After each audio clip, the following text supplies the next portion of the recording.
ध्वजारोहण का कार्यक्रम देश के अंदर जब आजादी की लड़ाई चल रही थी तो भगत सिंह हो, चंद्रशेखर आजाद हो या सुखदेव हो या और दूसरे क्रांतिकारी हो जिन्होंने देश के लिए शहादत देने का काम किया, उन्होंने आजादी की लड़ाई क्यों लड़ी? क्योंकि अंग्रेजों के सामने उनको बोलने का अधिकार नहीं, उनको अभिव्यक्ति की आजादी नहीं थी, उनको अपने तरीके से काम करने की आजादी नहीं थी। अंग्रेजों के कहने के अनुसार उनको चलना था। तो जो लोग ये चाहते थे कि देश का हर नागरिक स्वतंत्र हो, वो अपने स्वतंत्र भाव प्रकट कर सके, अपनी आजादी से बोल सके, अपनी आजादी से चल सके, खा सके, पी सके, ये आजादी, उस आजादी को पाने के लिए तमाम लोगों ने अपनी शहादत देने का काम किया। लेकिन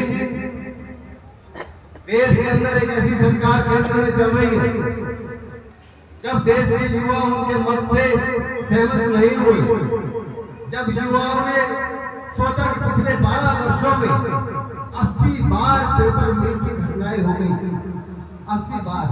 ये मैं अपने मन से नहीं कह रहा, आप आरटीआई लगाओ, आप गूगल पे डालो तो पूरे देश में कितनी बार पेपर लीक हुआ तो आपको मिलेगा कि कितनी बार पेपर लीक की घटनाएं हुई। 12वीं क्लास से लेकर के नीट, आईआईटी, एमबीबीएस तमाम एंट्रेंस एग्जाम में पेपर लीक हुए।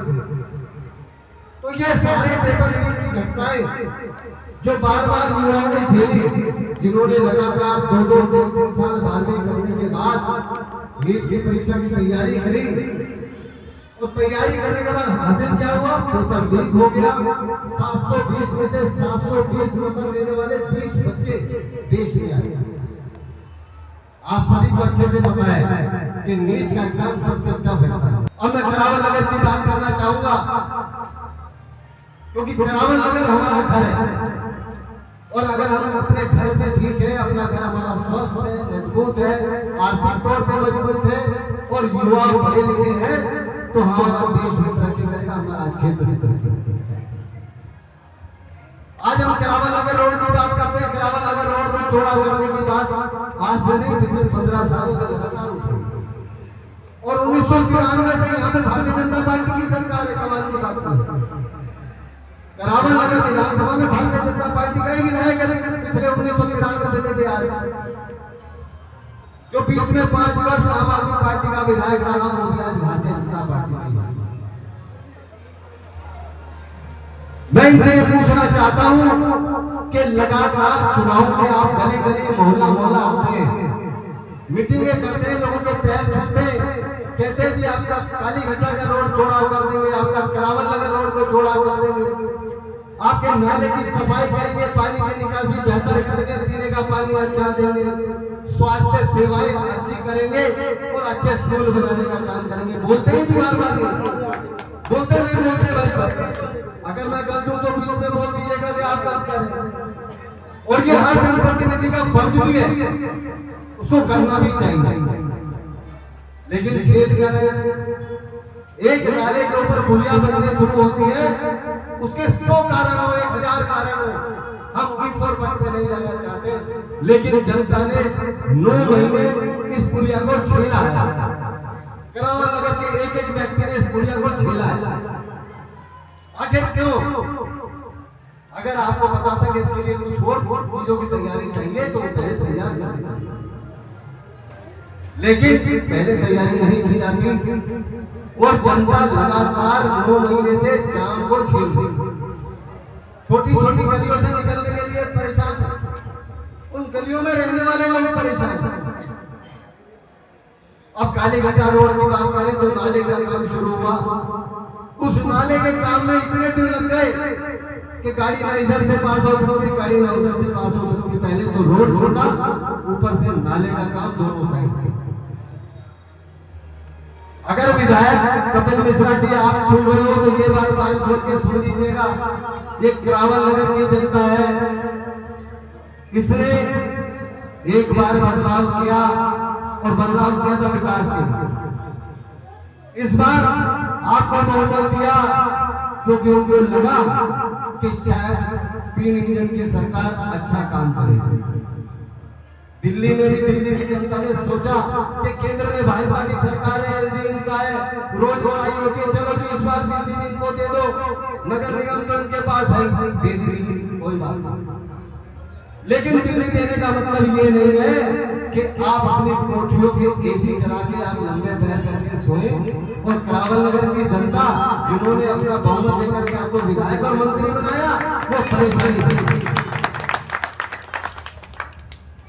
आज करावल नगर रोड पे घंटों जाम लग जाता है, वो आप और हम सब झेलते हैं, क्योंकि हम क्षेत्र में रहते हैं, आप क्षेत्र में रहते हैं।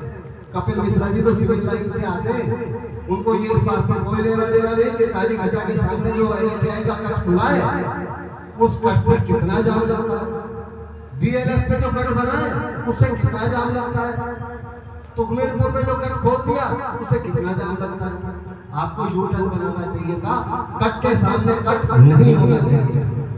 दोस्तों नमस्कार, मनीष कुमार सूर्यवंशी और आप देख रहे हैं वीर सूर्य टाइम्स। इस समय मैं शहीद भगत सिंह कॉलोनी में हूँ और जो पूर्व प्रत्याशी रहे करावल नगर से मनोज त्यागी जी मौजूद हैं। सर क्या कहेंगे, आज ध्वजारोहण किया है, किस तरह देख रहे हैं? तो आजादी का दिन है, तो अभिव्यक्ति की आजादी है, वो हमारे संविधान ने दी है, तो उसी के तहत मैं आज ये कहना चाहता हूँ कपिल मिश्रा जी को कि जिस तरीके से आप पूरे करावल नगर में एक एक गली को 6-6 महीने में निर्माण हो रहा है, एक पुलिया छोटी सी जिससे पूरा करावल नगर बाधित था, पूरे करावल नगर का रास्ता बाधित था, उसको 9 महीने में जाकर के अभी ये बन पाई है और पूरे तरीके से चालू भी नहीं हुई अभी, जिसको चौड़ा भी करना चाहिए था और चौड़ा भी नहीं किया।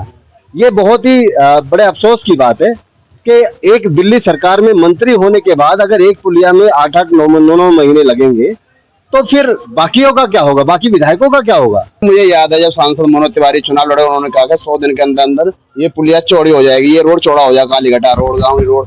तो सर अभी तक ऐसा नहीं हुआ। तो ये यार पुस्ता रोड को भी बोला था, करावल नगर रोड को भी बोला था और कालीघाटा रोड को भी बोला था, और कपिल मिश्रा के चुनावी एजेंडे में भी यही मुख्य चीजें थी। लेकिन मेरे को लगता है कि 1.5-2 साल का समय हो गया, अभी तक कहीं ईंट लगने का काम तो हुआ नहीं, कोई चौड़ा करने के उसमें दिशा में कोई एक कदम उठाओ, ऐसा मुझे तो लगता नहीं। बल्कि जो सड़क है उसी सड़क पे नाले बना के सड़क बनाने का काम कर दिया जा रहा है। तो इससे तो ये समझ में आता है कि लीपा पोती चल रही है और लीपा पोती करके सब काम खत्म कर दिया गया है। अब चौड़ाईकरण का तो मुद्दा ही खत्म हो गया है। हमें आजादी चाहिए थी अंग्रेजों से, हमें आजादी चाहिए थी, अपनी अभिव्यक्ति के लिए आजादी चाहिए थी, हमें अपने काम के लिए आजादी चाहिए थी, अपने देश को खुद चलाने के लिए आजादी चाहिए थी। तो जो सोच उन लोगों की थी, शहीदों की थी, जिन्होंने शहादत दी है, उसी सोच को बरकरार रखते हुए हमें उस पे उन्हीं के मार्गदर्शन पे आगे चलना चाहिए। और जो लोग हमें आपस में भिड़ाने की बात करते हैं, इसका मतलब वो बांटने की बात कर रहे हैं, बंटवारे की बात कर रहे हैं। तो ना बंटना है और ना कटना है। इस 1993 से लेके आज तक भाजपा रही और विपक्ष हमेशा कमजोर भूमिका में रहा। यहाँ पे कांग्रेस पार्टी रही, जब आम आदमी पार्टी आई उसके बाद आम आदमी पार्टी सक्रियता के साथ ग्राउंड पे आई। मुझे ऐसा लगता है कि कांग्रेस जब तक यहाँ रही तो वो खाली चुनाव करने तो आए, लेकिन उसके बाद जनता के मुद्दों के लिए बीच में नहीं आए, जनता के मुद्दे उठाने के लिए नहीं आए, जनता के बीच में जाने का उन्होंने काम नहीं किया। तो जो जनता के बीच में जाएगा उसके साथ लोग जुड़ेंगे, चाहे वो आम आदमी पार्टी हो, कांग्रेस हो, भारतीय जनता पार्टी हो, कोई भी पार्टी हो। तो मेरा तो इसी विचारों के साथ मैं जनता के बीच में रहता हूँ कि जनता के बीच में जाकर के जनता का दर्द सुने, जनता की बात सुने और उसको सत्ता तक पहुंचाने का काम करें। साथ जो आज के कार्यक्रम के संयोजक हैं दानवीर जी, क्या कहेंगे? पहले तो सबसे पहले तो सभी लोगों को स्वतंत्रता दिवस की हार्दिक शुभकामनाएं। कसम खाई है इस बार कि इनको भी घुसने नहीं देंगे और इनको हटा के रहेंगे। इस पुलिया को ऐसे शेप देनी थी, वो भी शेप नहीं दी, टक्कर सिर्फ दे दी। अब आप देखना आए दिन यहाँ पर जाम की समस्या बनी रहेगी।